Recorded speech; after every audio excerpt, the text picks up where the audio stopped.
everyone আকৌ এটা mini vlog লৈ আপোনালোকৰ মাজত গধূলি দেউতাক অফিচৰ পৰা আহি পাইছে আৰু তেওঁৰ বোলে আজি পকৰি খাব মন গৈছে সেইটো কাৰণে মই ইয়া পকৰি বনাই আছো আৰু আজি এইটো কাৰণে ভিডিঅ' কৰিলো বুবু মানে আজিকালি কিবা এটা খাব মন গলে সি এনেকে দেখাই দিয়ে তো কেনেকে দেখাই মই এইটো দেখাই আছো ৰব মন গৈছে কি খাব মন গৈছে ও হেনেকে খাব কেনেকে খাবা তুমি চাও হেনেকে ও কি খাই আছা তুমি বৰ্তমান এতিয়া হা আৰু চকলেট এটো মই খাম নেকি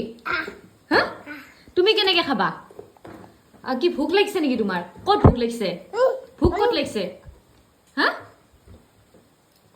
চাও কত ভুক লাগিছে এনেকে দিয়া আ কৰি দিয়া দেখিলে নহয় বতৰ ধুনিয়াকে পকৰি খাম আৰু হে বাবা টেষ্টি ধুনিয়া আছে ধুনিয়া হা ধুনিয়া আছে বুবু কেনেকুৱা টেষ্টি অলপমান ধুনিয়া পাত দিব পৰা লাগিছিল কিন্তু ধুনিয়া নাই যে ঘৰত